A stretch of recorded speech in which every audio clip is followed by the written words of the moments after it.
First question is, the Prophet writes, why is gambling allowed? And no, I never did it. I assume he asks, why is gambling not allowed? I'm not sure.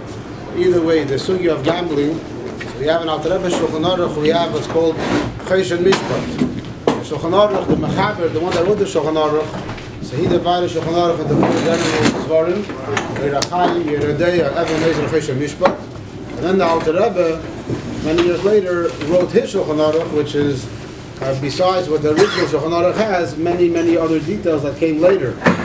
So on Yerachayim, the Alter Rebbe goes through the same numbers of Simonim as in the original Shulchan Aruch. So if you find a certain topic that's mentioned in the original Shulchan Aruch, you want to find in the Alter Rebbe Shulchan Aruch, it's the same number. So let's say Simin Shin Ches is Muktzah. It'll be Muktzah in both places, in it's signed in Mechaber and signed the Alter Rebbe. When it comes to Chesed Mishpat, the Alter Rebbe didn't go by the order of the Mechaber, he just made Nusimanim with names, without numbers. So there's a Siman called Hilchas Gzeilo Gneva, and over here, Sif Lamed Aleph, the Alter Rebbe writes, Mesachkim Bekubya, people that play with a dice, how do you say dice in singular? Die? Huh? Yeah? So you play with one die or two dice. Shaisim Tanai Beineyim, and they make a condition between each other. Whoever wins his friend with this game, will take from himself a certain amount. And that's classic gambling. Right? To play, if I win, I get your money. This is considered stealing midrabanan. Even though the owners agreed to it. Since you took your friend's money for no reason, as a game, it says that's opinion number one, and case number one. Case number two continues the Alter Rebbe. If you're playing with a goy, then over there there's no problem of gezel with a goy in this particular case. Stealing from a goy is also, but in this case of gambling with a goy, it's not also. Avo, no, there's isur gezel. Aval yesh by isur esek b'dvarim b'teilim. There's a isur. It's forbidden to sit and waste time. A person should spend his life only with Chachma and Yishuv Yishalayla. The Yeshayimrim.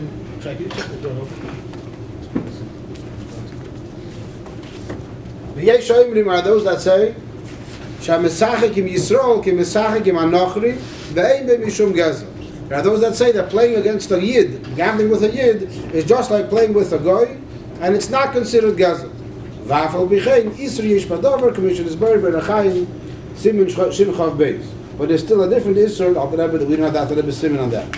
So Al-Kapanim, that we see over here two opinions regarding gambling with a Yid, if it's also if it's considered gezel or not. And Alter Rebbe concludes,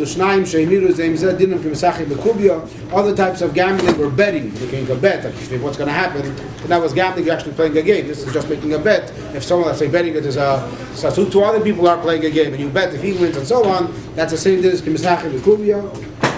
and he continues, if the money, can you change your mind after they started playing the gamble or the bet, and afterwards you change your mind, obviously when you lose, you're allowed to change your mind. So he says, you're allowed to take it back if no one else has the money. So let's say if me and you are gambling, we have a third person holding the money. In that case, I cannot go back on my word. But if the money is still in my pocket, I'm allowed to go back. Unless it's connected to tzedakah. Like they have many Chinese auctions and things like that, or raffles for tzedakah money. In that case, so basically, even the opinion that says that it's mutar, he still says that there's other isurim yesh b'davar besides the isur of dorim b'teilim, another isur of shimin chav beis, and there are those that are more machmir, and they say that it's also it's mamish isur gzeila. All Rabbanim today will tell you that it's also for various reasons. Most passing like the first opinion, and even on a one-time basis, all Rabbanim, even the modern Orthodox rabbis, all are very against it, and the people that are involved with family members that are in gambling, they're going to tell you the most how to stay away from it. Many families were destroyed because the father spent the father, sibling, whatever it is, gets addicted to gambling, and the whole family falls apart. So B'meila, it's a very, very bad thing to get into, even on a one-time basis. It's very addictive, and as they say, that the worst thing that can happen to a gambler is, anybody knows? To win. Once he wins, then he thinks he can do it again and again. So maybe just one time, what's going to that one time? So if you lose, you just wasted your money. If you win, it's even worse, because then you want to do it again and again. The Kitzer, it's also from Ala Kivunim. Can I take a quarter from tzedakah and put it in a gumball machine and take the gumball that comes out and put it back in the pushka? The answer is no, because the person that's the owner of the tzedakah pushka doesn't need your gumball, he needs the 25 cents. And therefore it is also. If you have let's say you run a yeshiva, and then someone gives you tzedakah, and now that tzedakah you want to go and buy gumballs to give your talmidim, that's a different story, because you're in charge of the tzedakah pushka, and you want what you can do with that money. You can buy cereal, you can buy Pringles, because that's already a different cheshbon. That's already, the money was designated for kach v'kach. But if you don't own the pushka is run by somebody else, then that person has to decide what to do with that money. What do you do if you go up, if you are up to Torah, to Kriyas HaTorah, and there's someone who's davening Shemona Esrei at the Bima, and he's up to Magen Avraham. So we're davening, let's say, in the minyan over here, and there's a bacher that decides davening Shemona Esrei at the Bima, and he didn't pay attention what the minyan's up to. So he's holding by Magen Avraham, and everyone else is Kriyas HaTorah. What do we do now? The Bima's here, and he's standing over there. So, Nachum Nelson has a very simple solution. Pick him up and send him flying. That's regardless of what we're up to and who it is. As long as it's Nachum Nelson, we can do that. Other people have different cheshbonim. Halachically, what's the it's an interesting shayla. So when I ask somebody else, the first thing is, well, people should daven by the mimah. Yeah, right, we know that. No one should daven by the Shemona Esrei, 100%. But what if it happened already? What happens now? New label? Huh? Oh, an idea is to, we have a bimah that can be easily moved, so they slept the whole bimah away. That might be a solution. The problem is, halachically, when someone's davening Shemona Esrei, you can't walk around them and do things around them. You can't distract them. So that might be enough. Huh?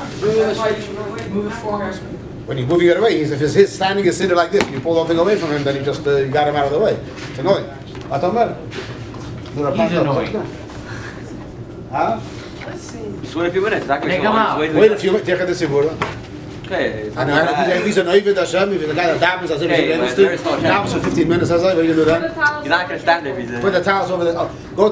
Everyone should move now to a different table, because this Yukul decided to daven over here. We have to move somewhere else. So what's the bigger difference in Tzibura? To move away from the to wait for this guy, or to move to what's the big difference? I can't you on a little table? Maybe that's a good idea. It's an interesting shayla, no? No bimas at all. What? No more bima. No more bima. No more bima.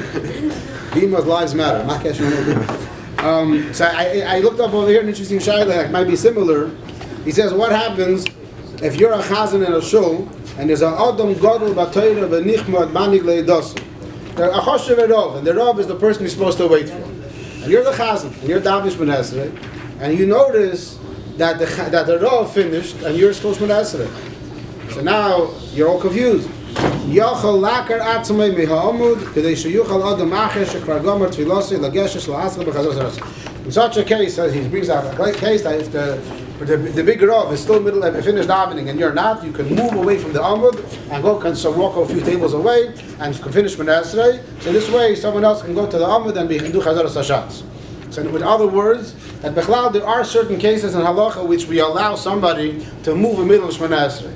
So instead of your idea of picking him up, there's situations where for one of the classical examples, if you're davening and a sefer falls on the floor a few steps away from you and it bothers you, you're allowed to walk over to Shemona Esrei and bend down to pick up the table. Then pick up the sefer and put it on the table. So that is over here, Ula Yishloim are the same svara, that since we say that at the Tircha de Tzibura, we allow you to move away from the Yom, in this case also, the Chayr of the Psak will be to tell this person that you should please move away and continue Shemona Esrei somewhere else. Now there's an interesting story. There was a Rosh Hashiva 770, Rabbi Mentlik. Mentlik Olav Shalom, he was one time chazan, and he noticed when the middle of Shemona Esrei that the Rebbe finished Shemona Esrei. So what did he do? So he didn't move away to let someone else take over. Right, he himself right away started chazaras hashatz.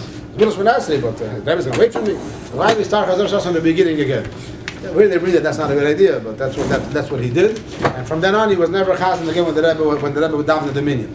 Not because he didn't want to use his ludos Shemona Esrei, because he didn't want to ever chas v'shalom cause the Rebbe to wait another extra moment. That was his cheshbon. Now, Kabanim, that's the best idea to tell the person move somewhere else and daven Shemona Esrei over there, and that unless you want to say that moving to another table is, but even that's going to be a balagan until you get a talis, until you find the table, until everyone knows what's going on. Simpler would be l'chayra to ask them to move. Or just drop a safer a few feet away from it. And then What bracha do you make on a couch potato? If you ever open up Jewish Laffy Taffies, you remember all these stupid jokes to put them on the.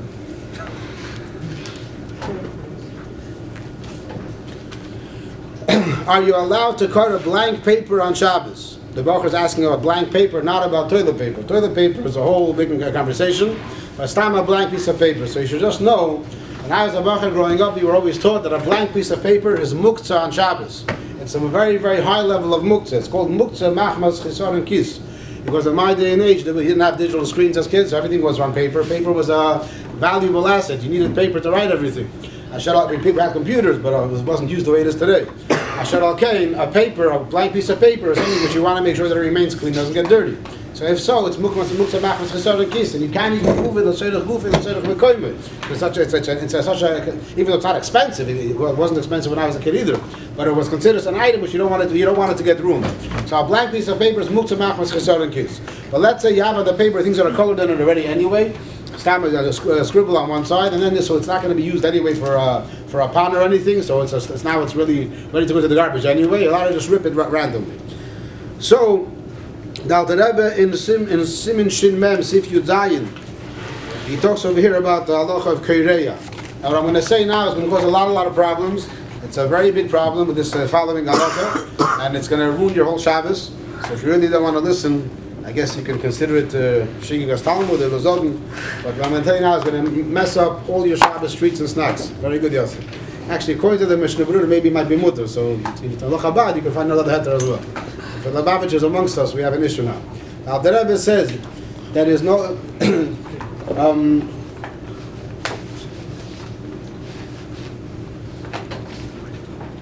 he says, "Ein koyrinas hanayora mutarim betilto kedei lishtamish b'meizer shtashmish b'pnei shukim misakin kli."